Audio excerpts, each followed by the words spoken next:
Good morning. അപ്പോൾ നമുക്കിന്ന് സന്തോഷമുള്ളൊരു ദിവസമാണ്. ഇന്ന് നല്ലൊരു പപ്പായ കിട്ടിയിട്ടുണ്ട്. നല്ല പഴുത്ത് പാകമായിട്ടുണ്ട് കേട്ടോ. സത്യം പറഞ്ഞാൽ ആ പപ്പായ മരത്തിലുള്ള പപ്പായ അല്ല കേട്ടോ ഈ പപ്പായ. ഇത് ഞാൻ വേറെ പപ്പായ മരത്തിൽ നിന്ന് പറിച്ചതാണ്. ആ പറിച്ചത് വീഡിയോ എടുക്കാൻ പറ്റിയിട്ടില്ല. ഒരാൾ വടിയെടുത്ത് കുത്തലും ഒരാൾ പിടിക്കലും ഒക്കെ ആയതുകൊണ്ട് വടിയെടുത്ത് കുത്താൻ പറ്റിയില്ല. പിന്നെ ഞാനൊരു ഇതിന് നിന്നോട്ടെ എന്ന് വിചാരിച്ചൊരു പപ്പായമേ കൊണ്ടുവച്ചതായിരുന്നു കേട്ടോ. അങ്ങനെ എന്തായാലും നമ്മൾക്ക് പഴുത്തത് കിട്ടിയിട്ടുണ്ട്. സാധാരണ പഴുത്തത് കിട്ടാറില്ല. കിളികളോ വവ്വാലൊക്കെ വന്ന് കൊത്തുന്നതുകൊണ്ട് നമ്മൾ പഴുത്തിട്ട് പറിക്കാമെന്ന് വിചാരിച്ചാൽ കഴിയാറേ ഇല്ല. ഇപ്രാവശ്യം എന്തോ അത് കിളി കണ്ടില്ലെന്ന് തോന്നുന്നു. അങ്ങനെ എനിക്ക് കിട്ടിയിട്ടുണ്ട്. ഒരുപാട് നാളായി ഞാൻ ഈ പഴുത്ത പപ്പായ കഴിക്കണം എന്ന് ആഗ്രഹിക്കുന്നു. നാടൻ പപ്പായ ആകുമ്പോൾ അതിൻ്റെ വേറൊരു ടേസ്റ്റ് തന്നെയാണ്. അപ്പോൾ പഴുത്തിട്ട് പറിക്കുന്നത് നമ്മൾ പറിച്ച് വെച്ചിട്ട് പഴുപ്പിക്കുന്നത് തമ്മിൽ വ്യത്യാസമുണ്ട്. അപ്പോൾ ഇത് പഴുത്തതുകൊണ്ട് ഞാൻ ഭയങ്കര ഇൻട്രസ്റ്റാണ് കഴിക്കാൻ വേണ്ടിയിട്ട്. അപ്പോൾ കട്ട് ചെയ്തപ്പോൾ നല്ലോണം പഴുത്തിട്ടുണ്ട്. നല്ല ടേസ്റ്റാണ് കേട്ടോ. ഇത് കഴിക്കാൻ മാത്രമല്ല കേട്ടോ, നമ്മളൊരു സ്കിൻ കെയറിന് പറ്റിയിട്ടുള്ളൊരു സാധനം കൂടിയാണ്. നമ്മളെ മുഖത്തൊക്കെ ഇട്ട് നല്ല ബ്രൈറ്റായിട്ടും നല്ല സോഫ്റ്റായിട്ടും ഒക്കെ കാണും കേട്ടോ നമ്മളെ മുഖം.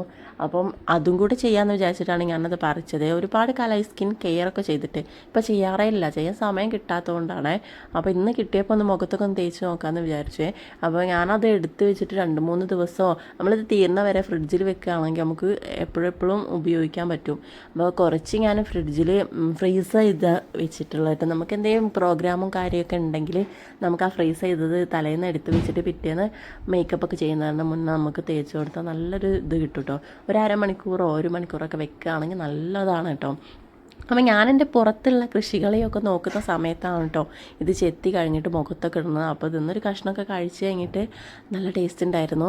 ബാക്കിയുള്ള ഫ്രിഡ്ജ് കൊണ്ടുവച്ചു.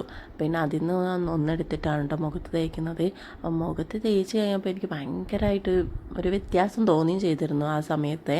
അപ്പോൾ നമ്മൾ സ്ഥിരമായിട്ട് തേക്കുകയാണെങ്കിൽ ഇങ്ങനെ എടുത്ത് വെച്ച് തേക്കുക നമുക്ക് എപ്പോഴും കിട്ടൂലല്ലോ. അങ്ങനെ തേക്കാൻ നമ്മുടെ മുഖത്തിന് നല്ലൊരു ബ്രൈറ്റ്നെസ് ഒക്കെ ഉണ്ടാവും കേട്ടോ. അപ്പോൾ അങ്ങനെ എനിക്ക് ഭയങ്കര സന്തോഷമായി. മുഖത്തൊക്കെ തേച്ച് ഞാനൊരു മണിക്കൂറൊക്കെ തേച്ചിട്ടുണ്ട്. എനിക്ക് കുറച്ച് പുറത്തൊക്കെ ഒരുപാട് ജോലികളുണ്ടായിരുന്നു, കൃഷികളും കാര്യങ്ങളൊക്കെ നോക്കാനുണ്ടായിരുന്നു. ആ ഒരു സമയത്താണ് ഞാനത് തേച്ചത്. അപ്പോൾ എന്തായാലും ഞാൻ ഭയങ്കര ഹാപ്പിയാണ്. നിങ്ങൾക്ക് ഇഷ്ടമാണോ പഴുത്ത പപ്പായ കഴിക്കാൻ? ഇനി നിങ്ങൾക്ക് കിട്ടുകയാണെങ്കിൽ നിങ്ങളൊന്ന് ഫേസിലൊക്കെ ഒന്ന് അപ്ലൈ ചെയ്ത് നോക്കൂട്ടോ. നിങ്ങൾക്ക് ഭയങ്കരമായിട്ട് ഇഷ്ടപ്പെടും. ബൈ.